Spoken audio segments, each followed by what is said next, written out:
Welcome to another edition of Cal's Corner Radio here on the X Zone Broadcast Network. My name is Kal Korff, and I'm your host. The executive producer of the show is the one and only Rob McConnell. Now, folks, as you know, the purpose of Cal's Corner is to cover everything from politics to the paranormal. That's a lot of subjects. Of course, we don't do that in every episode. It's not possible. But if you look at I think it's 101 or 102 episodes, whatever the number is that we've done so far with Rob, since we relaunched in the Middle East a couple of years ago, you will see that the subjects are, of course, all over the spectrum. And that includes tonight's episode, and I'm really honored to have our guest tonight. His name is Mr. Ajit Chak, and I will introduce him in a minute, meaning he'll start to come on. But let me give you a couple of quick updates real briefly. Regarding the U.S. presidential election, it is setting new records for being dysfunctional. Of course, America's got to always beat itself, right? So if you thought for a moment that the last contest in 2016 couldn't have been even made up by Hollywood if they wanted to, somebody would say nobody would ever see this movie. It's ridiculous. They've outdone themselves this time because you seem to have a president who just won't accept reality. Anyway, the latest blow to the Trump administration on the election outcome is that the head of his own party, who's running things in Pennsylvania. You can Google it. I'm not going to mention his name. Do your own research. Just search in YouTube. It was a news event today. I saw it myself, where the head of the GOP there, he was very blunt. He said there is no evidence of this conspiracy and all that going on in Pennsylvania. In fact, he bent over backwards to say how the allegations hurt what he and his team were doing, that they in fact had more stuff in place to be straight up and honest and transparent and accountable in Pennsylvania, especially than they did in forever in that state. These are his words. Now, you can judge what he's saying, take it up with him whether you want to believe it or not. The fact remains that record numbers of votes were cast for both people. Do the math, folks. Just look it up. Now, the number is so greater than the previous election that held the record with Barack Obama, the first time, not the second, that there could not be that much voter fraud. It is not possible, okay? I promise you, Jesus will come back first before they find 7 to 10, 12 million, make it up, votes that are fraudulent. It's not going to happen. So the point is, this thing will be solved soon. It's going to the courts. I understand why there have been some recounts. Let the legal votes be counted accurately, of course. We want a free and fair election. But once the dust settles, accept it, come together, work together as a country to unite in common cause. I'm old enough now to have lived in a time, not most of my life, because I've seen life change, where, people used to come together despite election differences and put the nation's need and the overall needs first. Now it seems to be everybody for themselves, polarization. What was once fringe is now mainstream, and it's not getting better. And this was before the pandemic. People will say, oh, I can't wait for things to get back to normal. Sorry, they weren't normal to begin with, and they were rapidly heading to be even worse, and that was before the pandemic. So anyway, now that I've ranted for a little bit, let's proceed with the show. Our guest tonight is Mr. Ajit Chak. And Ajit, I've known him for several years. We first met in India when I was working at the Daily Post newspaper under Manish Tiwari, the owner, founder, and editor-in-chief of that newspaper. And then, of course, I continued to work with Ajit, which was wonderful. We did a lot of videos and TV work together in India. Everything from he was involved off and on with Cal's Corner, and also we would do segments together where we would just look at the latest headlines and talk about them and then say what our opinions were. He'd come to me and say, hey, let's talk about this, and I'd come to him, and I really enjoyed those. I really did, and I miss him. I'm not in India, of course. But Ajit, welcome to Cal's Corner. Welcome from the USA, and I'm Hi, honored Cal. to have you as a guest. Thank you. So, Ajit, why don't you just tell people about yourself for a couple of minutes here, because you've got quite a resume that's just incredible. Well, Cal, basically, as you know, I'm a career journalist, and I began working with a paper called the Times of India, which is supposed to be India's leading newspaper today. I worked with several papers like the Indian Express, Pioneer, and even with India's most prestigious environment and science magazine called Down to Earth, which is an Mm-hmm. international magazine, very well known in the US also. And it's headed now by a lady called Sunita Narayan, who's an environmentalist and who's also on the air pollution quality control panel of the Supreme Court in Hmm. India, Okay. which is known as the Bure Lal Committee. She has done a lot of work to help abate air pollution, water pollution, and other things in India. I worked with her there, which is where I met Manish Tiwari, who was the founder editor of Daily Post later on. Yes. And I have been involved with both audiovisual media, I've been involved with electronic media, I've been involved with print media. I was also a cartoonist at one time, and I've written a couple of books. One of them is called Kashmir Storm, which was written much before the special status of Kashmir was abolished by the Indian government. And it talks about certain laws in Kashmir, like before the special status of Kashmir was abolished by the Indian government, prostitution was legal in Kashmir, but nowhere else in India. Then I've written another book called Born in La Martiniere, which you did a review on, which is about my school, my alma mater, where I studied as a child. And it was a work of fiction about how in 1971 the Pakistan government sets up a special suicide squad to go and just blow up the Taj Mahal in Agra because they realize they're losing the war and they want to go out with a big bang. Mm-hmm. And you have a group of boys from La Martiniere College who actually go there with their own NCC rifles and take on the Pakistani commando squad and manage to wound a lot of them and shoot them and hand them over to the Indian Army. I mean, it's a wacky story like Five Find Outers and Dog, Enid Blyton, that kind of stuff. Mm-hmm. And both of these Uh, books are available on Amazon.com, as I recall. both are available on Amazon, and the one Born in La Martiniere did very well in uh, the state of Uttar Pradesh, where I'm based right now in Lucknow, Mm. because the school is in Lucknow. So we sold out 500 copies on day one itself when we That's were not, launching that's the good. book, and we sold another 1,000 copies in the city itself, Mm-hmm. which is it's a very high figure for a city like Lucknow because you don't get people buying books here. People hardly read here. They're more into eating kebabs and kormas and curries because Lucknow is a city that's known more for kebabs, kormas, and curries rather than reading books. Mm-hmm. This is supposed to be the city of Nawabs. If you're familiar with that term, Nawab means a ruler, rich man, whatever. So he's And supposed rich to be men fond don't read of books books. and food and stuff like that and Mm-hmm. whatever. Yeah. So tell me, Cal, what else do you want to know? Well, you also, one of the first things I heard about you when we first met was that you had worked for what was then the Soviet Union, as far as in the media for Yes, their I the had embassy. worked for the USSR Information Department in Barakamba Road, 25 Barakamba Road in Delhi, and it was supposed to be their Cold War office. I'm glad the Cold War is over. Anyhow, so I worked there for about 7 to 8 months, almost a year. After that, the Soviet Union wound up that office. The head of the office was a gentleman called B.O. Sheikh Muradov. He's no longer alive. He was probably murdered by his political rivals in Turkmenistan. In Once Turkmenistan. the Okay. free, he became the deputy prime minister there. And he was very powerful because he was, I believe, they say, with the Committee for National Security in the Mm. USSR, which of course, translates into KGB. Right, right, But yes, right. I did work with the USSR, yes. So, so you say they killed him because they knew or found out he was KGB, which of course would No, be no, no, no. textbook. He became deputy prime minister because he was KGB. A lot of former KGB men either became big businessmen Right. or began to run their own mafia organizations in Mm-hmm. Moscow, Yes. or Okay. they became very powerful politicians. He was one of the guys who was clean, so he became a powerful politician. I understand the timeline now.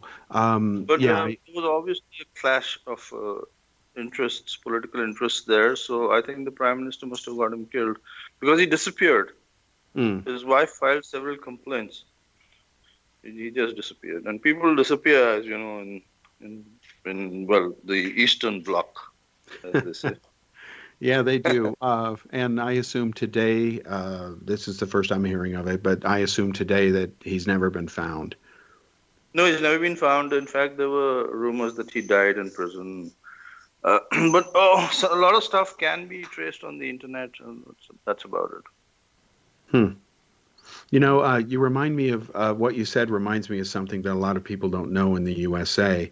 Remember, our most transparent president is, of course, Barack Obama, if you believe the hype. Well, did you know, Ajit, that the head of the former Taliban, the former head of the Taliban, Mullah Omar, he dies of diabetes in a Pakistani hospital about 18 months before Obama announces it. And he announces it kind of matter of factly because someone asked him, "Hey, you got Bin Laden a while back. When are you going to get the other guys?" And I'm sorry, that was embarrassing. I was at Daily World working with you when that news came down, and I reported on it. But that reminded me of this, where oh yeah, they knew where he was, whatever, and they just don't say Yeah, nothing. Again, you'll be surprised, but in India, they rate John F. Kennedy as one of your best presidents, and they rate Richard Nixon as one of your worst presidents because of his involvement with Bangladesh and Pakistan in the 1971 war against India, the stand he took. But John F. Kennedy, I mean, and any history buff in India just loves John F. Kennedy. Yes, I because don't he know whether sent the you're aware of Enterprise. this, but no. Kennedy did not send the Enterprise. It was Richard Nixon who sent the Oh, Enterprise. I'm sorry, Nixon. Uh, Yes. yeah. But Yeah. Sorry. there's a little known fact. We are having a lot of tension with China right now, and Trump has been quite vocal about it, when he was president, Hmm. that the Chinese are not doing the right thing, what they're doing in Ladakh on the Himalayan border with India. But what happened during Kennedy's time is that the Chinese actually attacked India. And the Yes. Indian army was too ill equipped to fight them back. We were being wiped out right, left, and center. We were just not equipped for hill warfare because we were basically a people from the plains. And Nehru went on appeal to Kennedy to save the world's largest democracy. And apparently, you had something in Europe that time which was called the Strike Command. Later, I think it became the Rapid Deployment Force or the NATO. I don't know what it became. Hmm. But Kennedy's planes took off from Germany, landed in India within 12 hours. It took the Indian Army more than 48 hours to unload all the equipment he'd sent us. Once we'd unloaded the equipment, Nehru went on appeal again to Kennedy to ask for a massive retaliatory USAF strike against the Chinese. Are you listening to this, Kal? Yes, I am. Go ahead. And it seems, if you look at what is available on the internet today, it seems that Kennedy was willing to order that strike. And the moment the Chinese intelligence got wind of it, they called off the war. That's very interesting. So you think it was really going to go down? It wasn't like the D-Day messages that were put out there to mislead Hitler before the actual invasion and confuse him as far as the location. You think JFK No, was going to move I forward? think the Americans were actually planning something very big at that time. A Interesting. very big retaliatory airstrike to save India from the Chinese at that time. Because there was no business interest with China which exists today. Right, And exactly. it's business interest with China that's holding back India, that's holding back China, that's holding back the entire world Yeah. from actually taking any action against each other. Okay, Ajit, we'll be back after this commercial break and we'll continue. Thank you. Sure.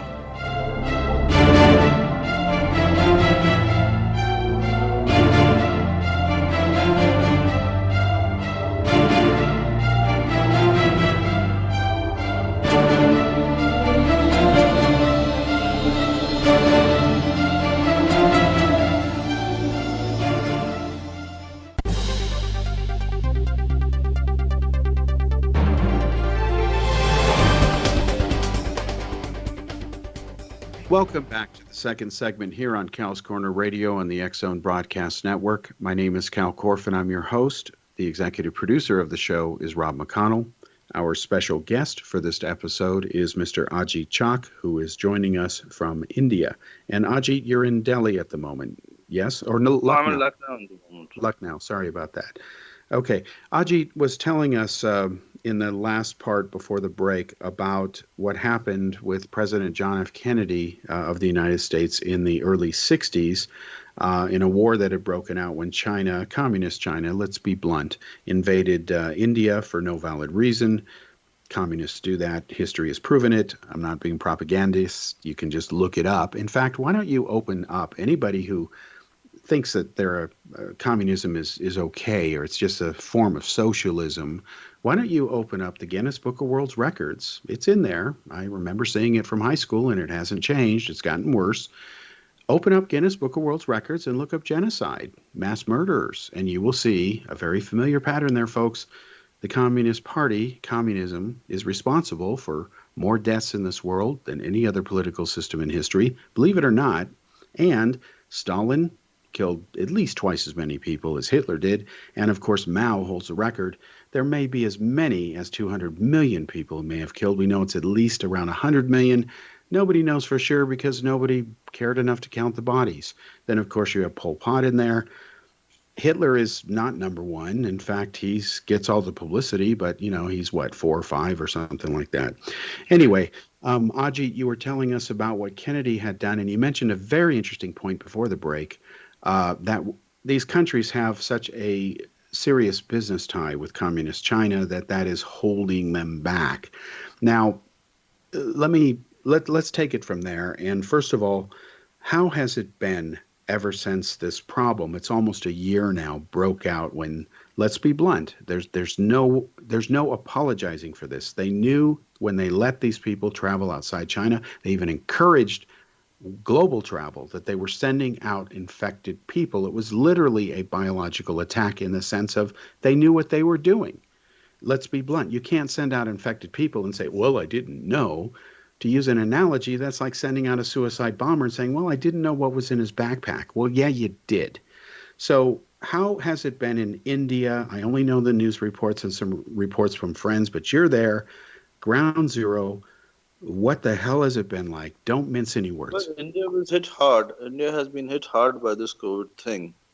And yes, you're right. I'm sure in some military academy somewhere in the world, or maybe in all military academies today in the world, they will be trying to make a textbook case out of this Wuhan thing and this virus, which Trump calls the Chinese virus. Yes. As how to start biological warfare. And maybe a more deadlier virus could be invented, could be engineered to actually, send out suicide bombers like this. Because you see, what does the Taliban do? It brainwashes an individual, it straps a bomb to his body and sends him out into a crowd and says, okay, press the button, you will go straight to heaven and get 72 girlfriends there. Yeah. And of course, lots of biryani to eat. So that's how they work. So in this case, of course, indoctrination, then infection, and send a guy out there and he infects something like 10 to 20,000 people. And if you have a virus that's highly contagious, yes, I would call it biological warfare. The question is that we haven't been able to prove that it was done with this intent. Maybe it was accidental. Maybe it was something else. So we don't really know what happened, but the very fact that infected people were sent out was a grave risk to the rest of the world. And the rest of the world has suffered. Thousands and lakhs of people have died all over the world, including India. Ajit, hold on. Just a second here. Ajit, you'll have to explain to our listeners what a lakh is, L-A-K. A lakh is, say, 10 lakhs make a million. Okay, so it's 100,000. So when you say 5 lakhs, it's 500,000. 500,000. 500,000, yes. Okay, just so our listeners know, because I never heard lakh, and most Westerners don't know until I lived in India, of course. Yeah. So basically, 100,000, thousands and hundreds of thousands of people have died in the US alone. And people have died. One of the reasons why people died initially is that I think doctors did not know how to treat this. Mm-hmm. And now, with hindsight, they know where they went wrong. So you find lesser fatalities now, but then that's the situation. You see, whenever there's going to be a new virus coming, again, doctors will be caught on the back foot. They will not know what medicine to give, what medicine to use. And if it's a very contagious virus, then, millions will die before they find the treatment protocol. Well, let me ask you this, because one of the I have a book. I'm not finished writing it yet, but it's not going to take that long to finish. It's called COVID Cover Up: What the Chinese Communist Party is Hiding, and it's only focused on what they've hidden and lied about. And one of the things that I found shocking was that this was a perfect storm, meaning, as you may recall, there was the bird flu breakout and there was an accident at the Wuhan lab, and the conditions were so bad there, safety wise, that the Obama administration and everybody got together, since Wuhan's internationally funded, to kind of nip this in the bud and make sure this doesn't happen again. And they signed off again on the idea to let China take all the international glory to show, oh, we're progressing, peaceful, whatever. In the meantime, they're doing dual use up the you know what. And so what happened was there's no evidence, like you said, that's been found that they deliberately weaponized this thing or created it. But there's no question that when they banned internal travel, but actually bent over backwards to encourage external travel to around the world, they had to know what the consequences would be. And so what shocked me the most was, you may remember this, during the Cold War, there were plans in place to handle World War III. That doesn't mean you'd Mm-hmm. survive a nuclear attack, but there were plans for a gas attack, so on. There were whole infrastructures, whole programs. And then the Cold War ends. We take the nuclear missiles and don't aim them at each other. We literally take them away from being pointed at each other. And Russia tells us where all their stuff is moving at all times. Okay, fine. But now you've got a preparedness that is not there. And then the very nature of this is such that if you're not prepared, you're screwed. Then you have globalism, which has integrated the economy. And of course, as you probably noticed, the patterns between Italy and so on directly trace the Silk Road patterns with Yes, China. yes. True, Yeah. that's true. So one of the things that came out in my long-winded point here is, of course, in the U.S., we were so smart and clever, thanks to the Democrats and Republicans, let's be honest, that we had essentially China controlling almost all of our medicine supply chain. What was the case in India, where you can That's the walk in case and in get India too. A lot of antibiotics over the medicines counter? are made in China. A lot of medicines are made in China. So even from India. We export a lot of iron ore to China. Hmm. We import a lot of fertilizer from China, and that's still going on despite the anti-Chinese tirade in the media in India. See, the only thing we are imposing bans on is very insignificant things like Chinese firecrackers, Chinese lights, Chinese decoration pieces for functions like like Diwali or Eid. Mm. Now, how much does this actually sell? Nobody really knows. Huh. But if you convert it to the real trade in China and you try and compare it to as the kind of trade India has with China in terms of iron ore, in terms of Mm. fertilizer and things like that, it's insignificant to even think of imposing a ban on these things because it will not really hurt China and it will not even hurt India. It's like So that. you're saying that all this hand waving is just political theater to It's punish China? cosmetic. It's cosmetic. There Okay, are which too means many it's not business real. interests. Otherwise, by now the Chinese would have attacked us and we would have attacked them, and there'd be a hot shooting war going on in the Himalayas. And maybe Okay, we'd be appealing to Trump or Joe Biden or Kamala Harris, to send the USAF again. I have no idea. I don't know what will happen. okay, but there was, you mentioned at first the war that broke out when the communist Chinese invaded India, but there was a recent conflict that broke out where a lot of people got killed, which I was very disappointed, didn't really get the coverage here. In other words, you'd never know this happened if you watched most editions of CNN, for example, and I find that disgusting. Maybe now that Kamala is, the VP, apparently, maybe India is suddenly important to CNN, I don't know. But anyway, if you could share for our listeners what happened recently when Indian soldiers got into a physical fight with Chinese soldiers at the border, who died, how it happened, because when I heard the news about how India kicked their butt, I was ecstatic. You see, there are conflicting reports about all this as to how it all happened, how it all began, and everything's in the media, but everything is on the internet, but not official confirmations of a lot of incidents are not there. Mm-hmm. Okay. One thing is definitely very clear that both Indian and Chinese troops are not allowed to carry guns on the border, Right, Indian China right. border, unlike Pakistan. As far as the Pakistan border is concerned, we have cannons on both sides and we have troops carrying guns, and the hot shooting war keeps taking place every now and then. They try and send terrorists across, we shoot them down. They fire with their cannons from the other side, we fire back. It's Yeah. like that. If we had that kind of situation, say, in the Chinese border, then maybe these infiltrations by the Chinese, this desire to walk across into Indian territory may not be there. But that's a decision for the big wigs in the government to take, not for a journalist to take or even comment on. Mm-hmm. What happened is we know for a fact that around 20 of our people were killed in a brawl that took place when the Chinese obviously tried to cross into Indian territory.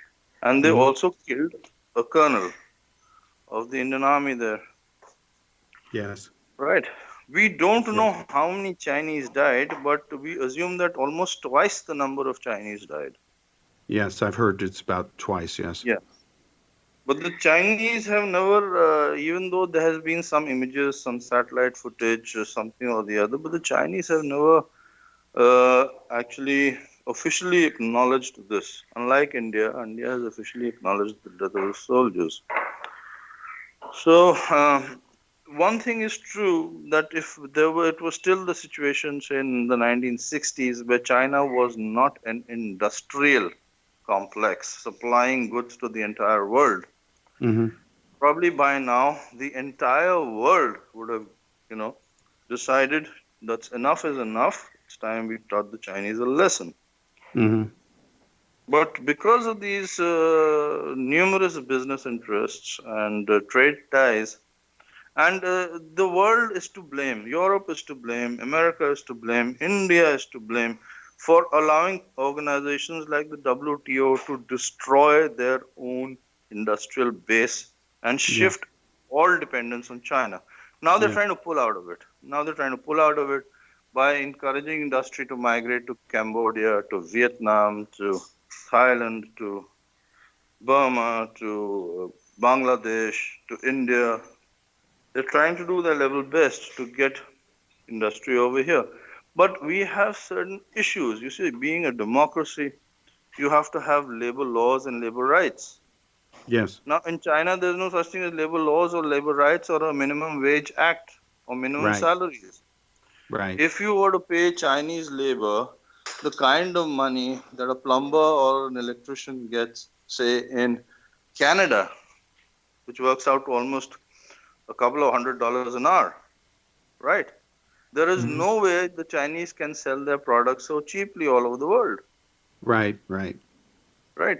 So the Mm-hmm. same situation applies in India. I mean, we have to pay a certain basic salary, we have to give people a certain amount of leave, we have to give them only a fixed hour of work. We can't make people work for more than 7 hours a day. We have to make, I believe the sweatshops in the world where people work for 18 hours a day and probably get paid much less than what an Indian worker gets. So how can you get countries to compete against China unless you impose sanctions on Chinese goods everywhere in the world? Well, you can't. They're not supposed to do that because they're a member of the WTO. Everyone's supposed to play Exactly. fair. So That's the now point of it. organizations like WTO have created a situation where you're allowing a belligerent communist giant to bulldoze its way into everything. You're right. Ajit, we have to take a break, and we'll be back after this commercial break.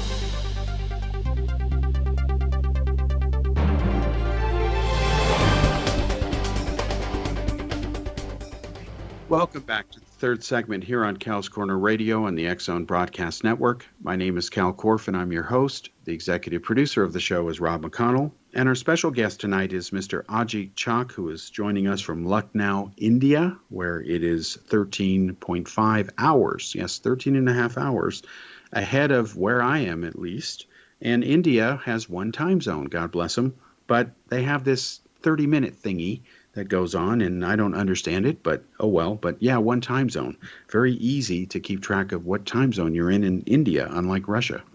All right, Ajit, you were talking about the integration of the global economy, that it is the fault of all the countries. You're right, absolutely. So, this reminds me of the UN Security Council. You've got China as a member, permanent member, so they have veto power. So anybody who tries to take any action against them, gee, they veto it. So the system doesn't work because the system can't accommodate the reality on the ground. You probably heard the news today in Hong Kong that the entire pro-democracy lawmakers have resigned now. They basically surrendered to China. I don't blame them. It's going to be a very, very uphill task to take on the Chinese issue and the Chinese problem. It's a problem that we have created in the last 50 to 60 years for ourselves. And the Yes, Chinese have worked on it with a vision. yes. Then you remember the era of Deng Xiaoping. Deng Xiaoping actually said that within 20 years, by 20, no, not 20 years, but by 2020, in China would be a global superpower. And they have worked with it on a on a level with the vision, because the Chinese plan not in 5 years like the way the Indians do. We have 5 year plans. They plan in generations, and they've been Yeah, doing it throughout their history. Throughout their yes. history, there was a time when the Chinese princesses of the lower nobility were married off to the nomads and the Khans who used to live on the outskirts of China, to prevent them from attacking China, because the Chinese military was weak at that time, if you look at Chinese history. Hmm. And these Chinese princesses were the intelligence network of the Chinese government at that time. They would give intelligence about their kingdoms to the Chinese. Not only that, once the Chinese military became strong enough, the Chinese army just rode out one night and slaughtered these people right, left, and center and drove them off.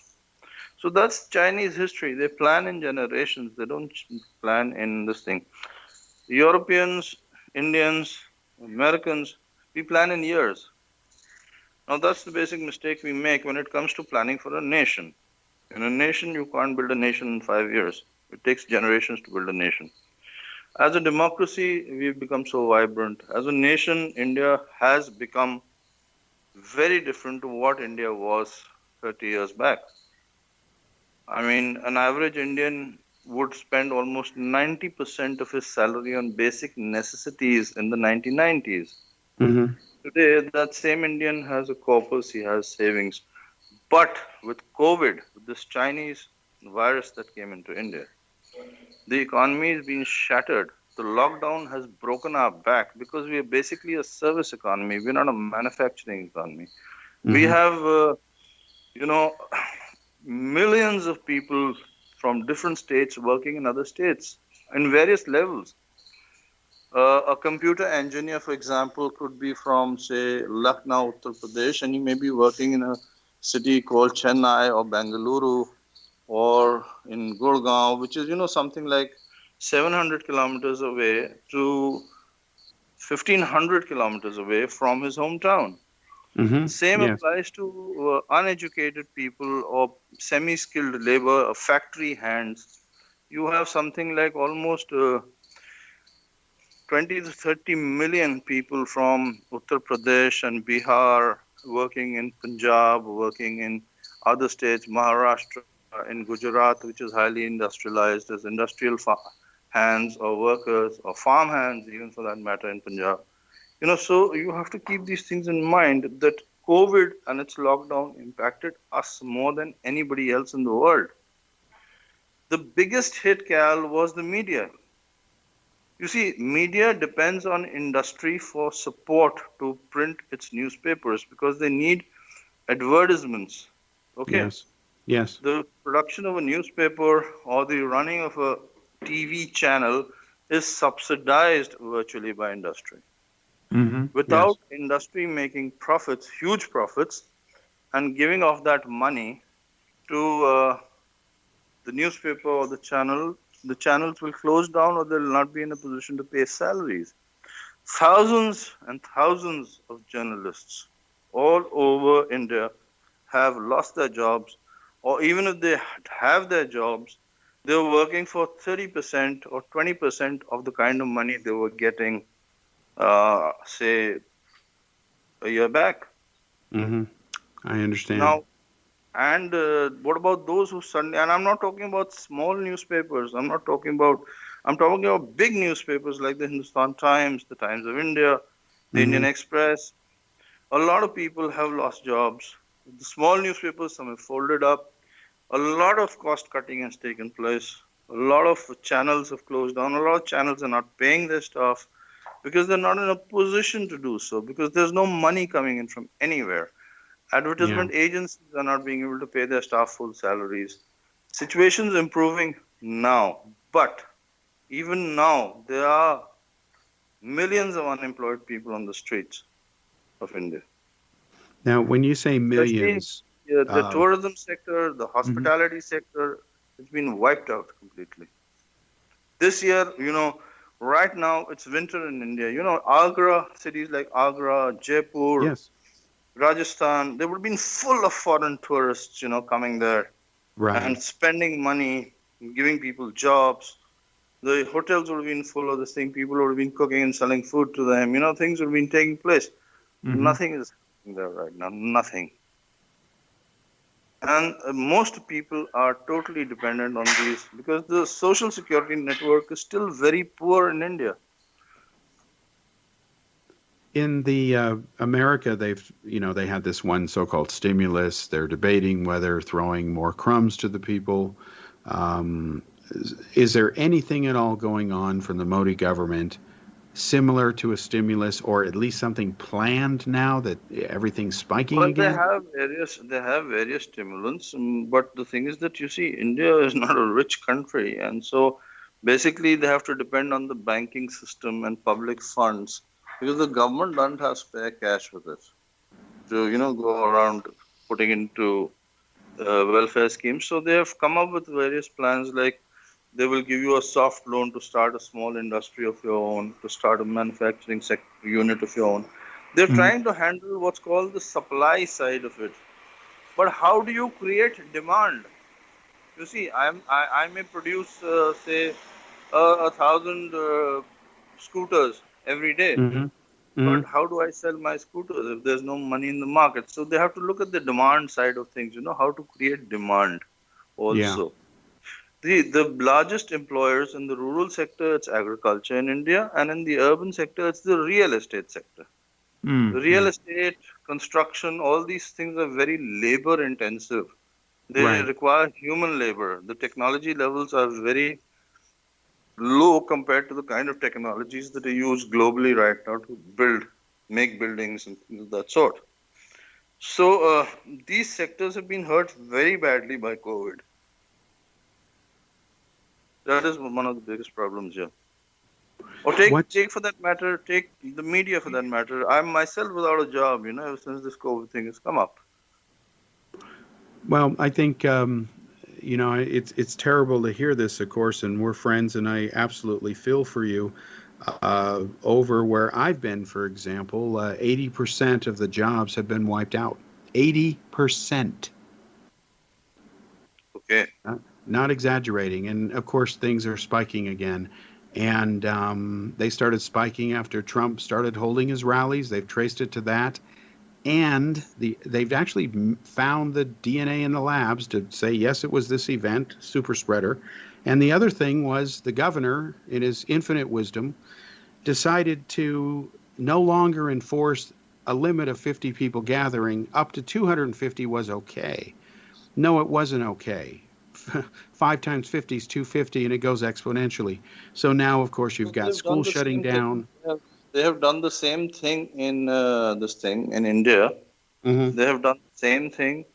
They have increased the limit from 50 people for say a marriage party to 250 or to I think 200 or I think 100 plus or whatever.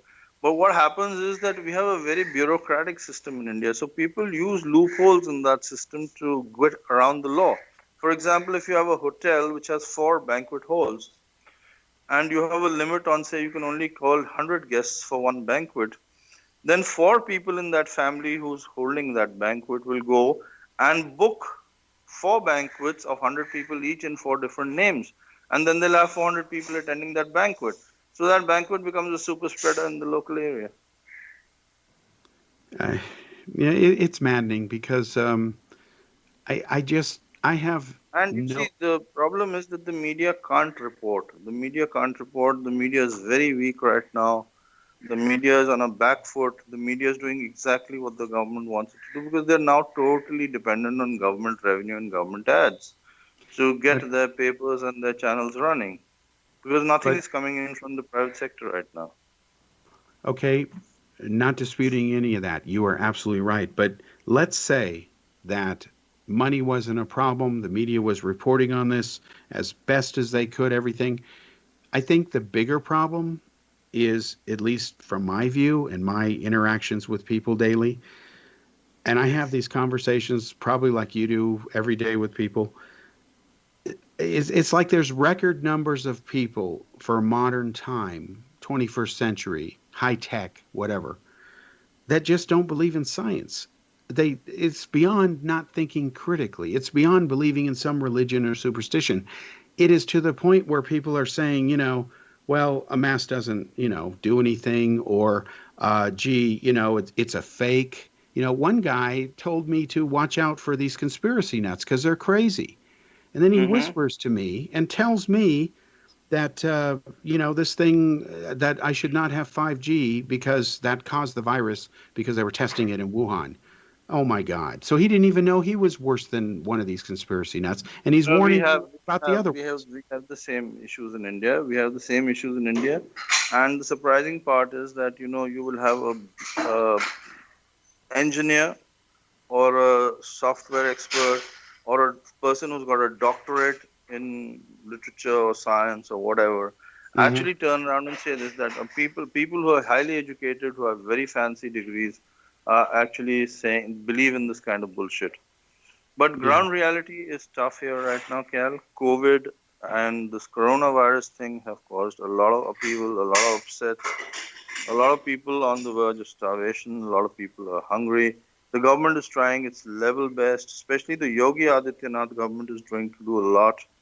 The Captain Amarinder Singh government in Punjab, I find, is very progressive, very agile, and very responsive.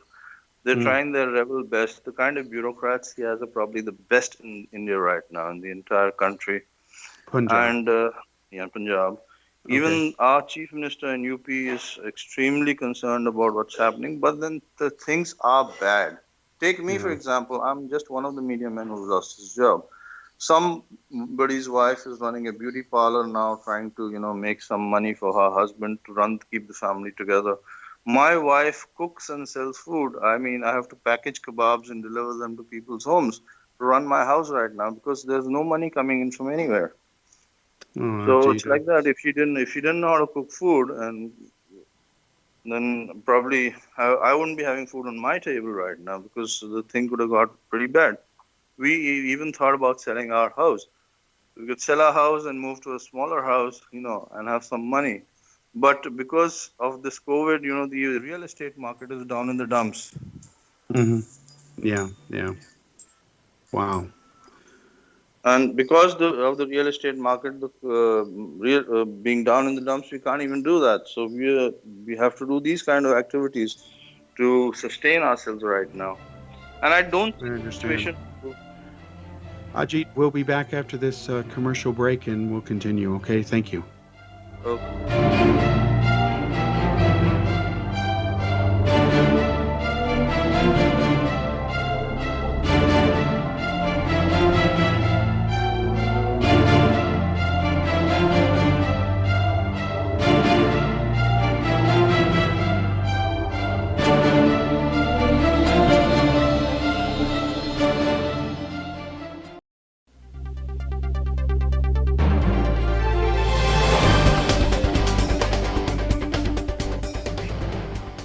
Welcome back to the fourth and final segment here on Cal's Corner Radio on the X Zone Broadcast Network. My name is Kal Korff, and I'm your host. The executive producer of the show is Rob McConnell. Now, our special guest tonight is Ajit Chak. He's not only a professional journalist with a wonderful, incredible pedigree background, but also he's a friend of mine. I know him personally. I've worked with him for years. And Ajit, before I forget, some of the stuff that you were talking about, my mind was flashing back to some of the places you were mentioning, and I kept thinking, wow, what would happen if I was still there as a foreigner, fish out of water, that type thing. And I just wanted to share something with you that I never told you, at least as far as I know, in person when we were working together. But I want you to know, especially ever since I've left there and I've had time to reflect back on the wonderful people I met there and all the also as well as the crazy stuff that went on there. And that's not a reference to you. I just wanted to say that although we're from different countries and cultures, I always appreciated not only your friendship and honesty and openness, but you were one of the few people, really the only one that I could talk to even about the subject of UFOs. You got it. You understood it. You would talk about things that no other Indians knew, that I knew, and I really appreciated that because when we'd talk about whatever, and you were it was like part of you was had one foot in the American scene, whatever you want to call it, and that's impressive because you didn't grow up there, and I just wanted to say that that was just one of those things that just really it just it's neat. It's really neat and appreciated. Thank you, Cal. One of the reasons for that, Cal, was my education. I was a senior bureaucrat's son. My father was the first IAS officer in the Kashmiri Pandit community in India. He Mm-hmm. was he became an IAS officer in 1948, Mm-hmm. just after independence. And the other person who became a Indian Foreign Service officer along with him, his contemporary, was a very famous gentleman called P.N. Haksar, Mm-hmm. who was with Jawaharlal Nehru and later with Indira Gandhi, two prime ministers. Okay. If you look up Google, you will find that gentleman's name there. So these two people were the first two people from our community. So I had the benefit of going to extremely good schools. I mean, as a child, I went to St. Columbus in Delhi, which was it is supposed to be the best school in India. Hmm. And then I went to another school called La Martiniere College, which is in Lucknow. And it's rated to be among the top 12 or top 10 schools in India today. So we had the benefits of Western education, which most people in India did not have at that time. Mm-hmm. That gave me a fresh insight into things and a different vision, which is why you found me so easy to communicate with. Because the British wanted to create brown Britishers for themselves in India as long as they ruled, and it's a result of Yeah. that kind of education. Mm-hmm. The Yeah. question is now, what do I do with this accent? I mean, where do I take it? I mean, I'm not even going to get a job in a call center right now because I believe the Chinese are working on accents also. So you will Hmm. have a lot of Chinese with a clipped British accent or a Virginia accent, answering your phone calls when your credit cards don't work, Yeah. I Yeah. guess. Chinese tech support person with the name of Abraham Lincoln. Yeah. Yeah, Right. exactly. Yeah. Exactly. I Uh, wonder where they'll get the beard from. well, if I wanted to make a politically incorrect joke, they'd probably get it from the Uyghurs, right? I have, That's a heartbreaking story. You mentioned the labor issue. Some of the labor, of course, is slave labor, and of course, they're infamous for harvesting the organs of their anybody they want to. well, Congress you has see, always if been you that way. read my book, Kashmir Storm, it talks about, not selling women into prostitution or into the flesh trade, but kidnapping them and then selling their kidneys because there's more money in selling kidneys than in selling this thing. And this kind of thing is actually happening in Pakistan occupied Kashmir, I believe, that women are kidnapped. If you look at the internet, it says there are almost 20,000 prostitutes in the Gilgit region of Pakistan, where Pakistan has forcibly occupied a part of Kashmir. One of the reasons for that is, I don't know whether you heard of the Hunza Valley, but the Hunza Valley is in Pakistan right now. It's a part of Kashmir. And the Hunza Valley is a place where people live up to 160 years. And they're supposed to be the most beautiful and most handsome people in the world. And they don't eat. Are you listening to this, Cal? I'm listening. Yes, I'm all No, ears. they don't eat wheat. They eat a diet of fruits and berries. Okay, so And these you people said begin to meat. age. They begin to age after the age of 80 or 90. Before that, they appear to be in their 40s, early 40s or late 30s. Okay, so you said meat, not wheat, right? I said wheat, Oh, Wheat. wheat. Okay, all right, They because don't I eat thought, cereals. They don't eat cereals. But that's whatever it is, they say that these people have longevity. They have the fountain of youth there. Maybe it's genetic, maybe it's environmental. But you can't do any research on it because they're under a totalitarian military regime like Pakistan. So nobody can go there. Nobody can do research there, and probably things are pretty bad there. And if the internet says there are 20,000 prostitutes there, that means the area must be considerably impoverished and backward. yeah, and for whatever reason, seemingly bad and ugly, it's of importance to them. Where, you know, it's a closed, like you say, totalitarian type environment there. What very few people over here, of course, at least most Americans, don't care and are ignorant of every. To them, Kashmir is a sweater. Uh, can you summarize briefly what the significance is of what India did recently regarding Kashmir? You see, what India has done is that they have removed the special status of Kashmir, which comes under Article 370. Now, under Article 370, it was impossible for anybody in India to buy land in Kashmir. Okay. Mm, okay. Now, under Article 370, Kashmir had its own penal code, which made prostitution legal. Mm-hmm. Okay. There was no punishment for prostitution there. Mm-hmm. And under Article 370, the funds that were given by the central government for development of Kashmir could not be audited by anybody. Okay. Okay. So it gave the politicians there a free hand on siphoning off money or whatever they wanted to do. Mm-hmm. Right? Yeah. Now, all these things have changed. The other thing is that almost 60% of the people who are working in Kashmir are government employees. So earlier, they were getting state government salaries, which is a paltry amount compared to central government salaries. Then they used to Okay. get a salary, say, once in 3 months or once in 2 months. Now they're getting salaries on the first of the month and they're getting a higher salary because they're getting a central government salary because it's become a union territory. So they're very Okay. happy. Okay. The people who are not happy are the politicians there. However, there is one big danger.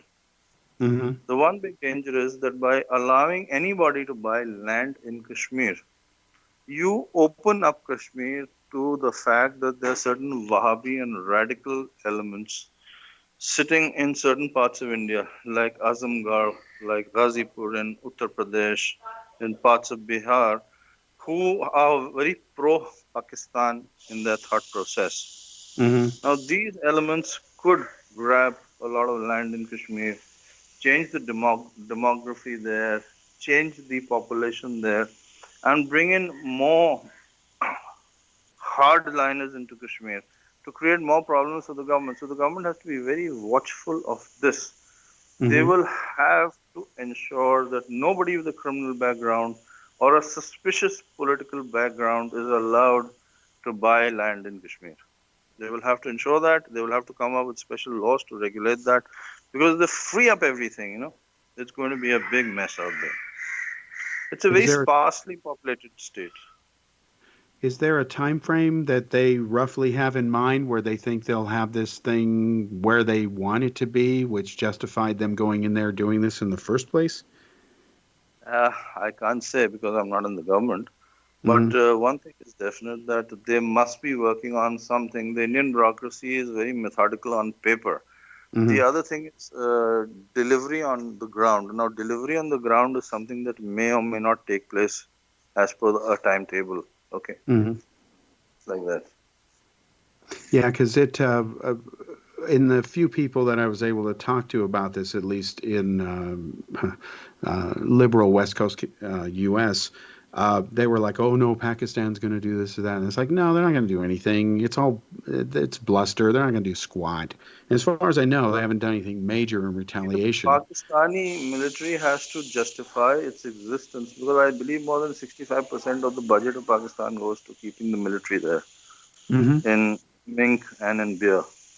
Because you see, for a small country like Pakistan, where people are starving, people don't have jobs, there's no industry, there are Yeah, drugs, there is prostitution. I mean, a country like Pakistan should focus more on those issues rather than trying to create a super strong army for itself. If you want an army, okay, fine. Why don't you ask the Americans to station their troops there? yeah, You because have very China good won't let relations them. with the Americans. Give them a base. It will save you from a lot of expense. But you see, that will not allow the generals and the colonels of Pakistan to run the roost. Right. Almost every brigadier rank officer in Pakistan and above has his children studying and working in the United States. I mean, Very you can good check it point. out yourself. And in fact, once I believe there was some drone attack in which 8 or 9 Pakistani soldiers were killed. It was a US drone. Can you hear me, Kel? Yes, I can hear you. Go ahead.